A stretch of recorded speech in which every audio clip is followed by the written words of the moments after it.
So I go to the food bank at least twice a week.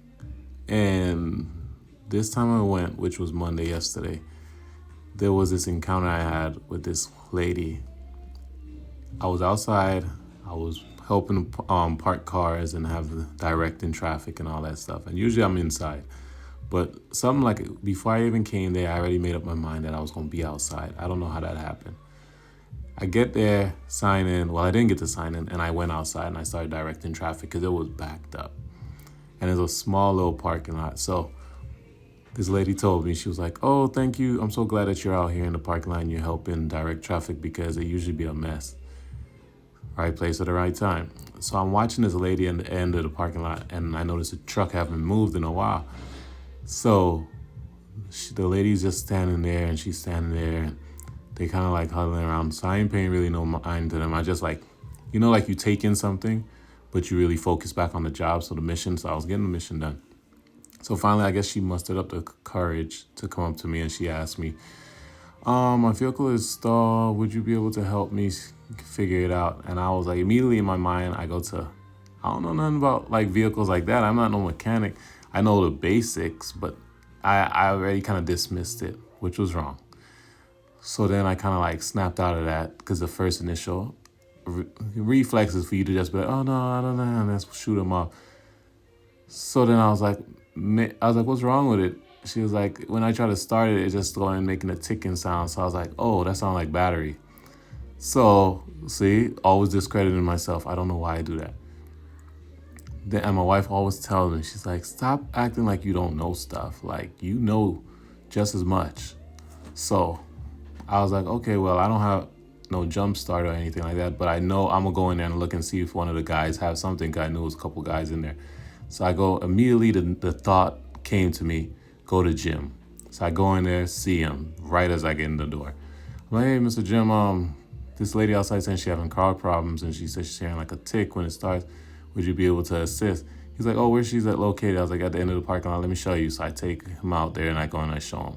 He get over there and they're discussing and they're talking it over, and I guess they're getting it situated. I continue to park cars and help direct traffic again. So then I see him. He goes in the back and he pulls out his car. He brings it back to the location, but there was a vehicle parked next to it. So he was waiting on that vehicle to move so he could pull in and try to hook up the cars and get his jump started. So he waited for a good little while, and then when he see like nothing was happening, I told him, "Oh, that lady might be in there. So let me go and look, see where she's at, and I'm gonna call him back when he's ready." So he parks the car and he's like, "All right, whatever. When they come, just holler at me." And I was like, "All right, cool." He goes in, the vehicle moves. I run inside. I come call Mr. Jim, come back. Vehicle about to park in the spots. I have to direct him back and say, "Hey, excuse me, sir, we need that parking spot." He moves back. He goes to get a parking spot. Gets it.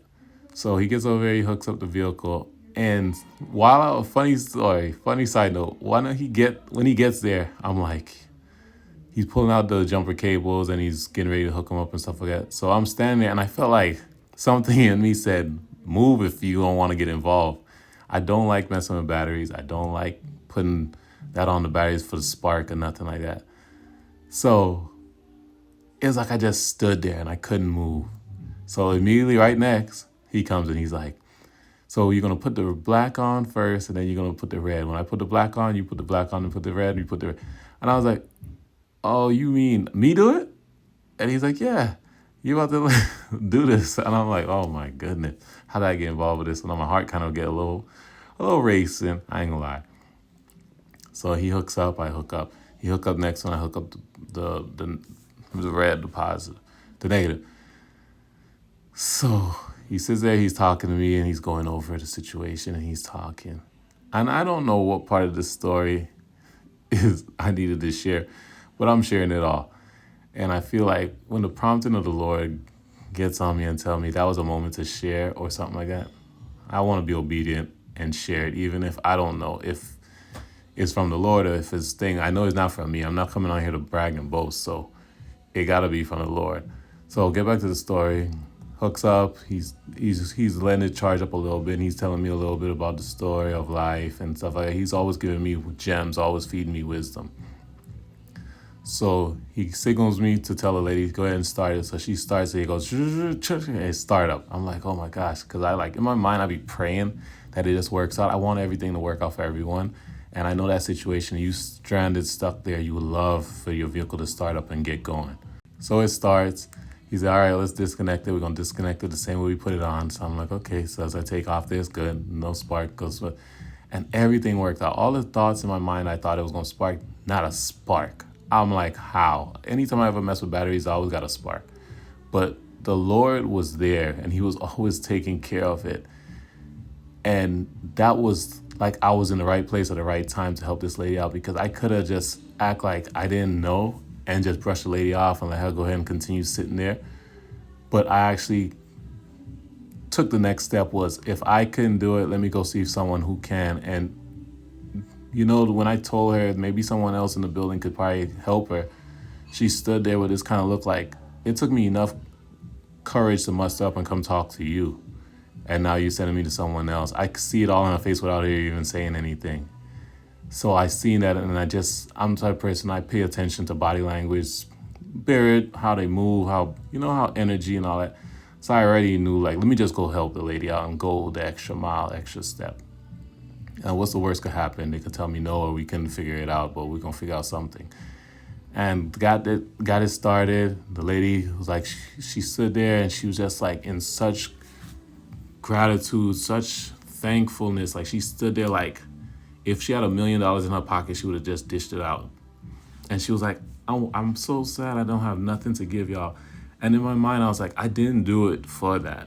It was enough to be able to get you back up and running and get y'all on the road, because that did so much more for me than money could have even done. To know that, the Lord prompted me and I acted on it. I was obedient and we helped this lady get her car started and, at least get to the next destination or get to the place where she could go and buy a battery or something.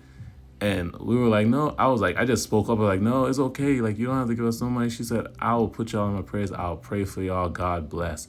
And that was enough.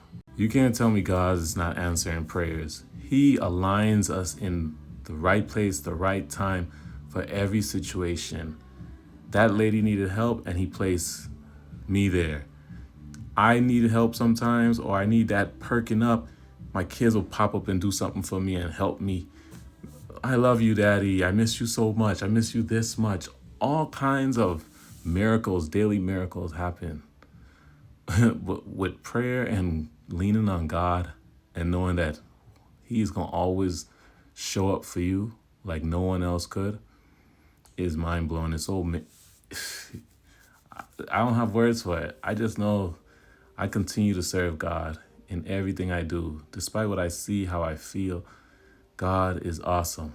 I pray that you were blessed by this message, you received this message, and I just try to be obedient as possible. When the Lord say, share, here I am sharing. And if you have an ear to listen, I pray that you were blessed by it. Okay, take care. Good night.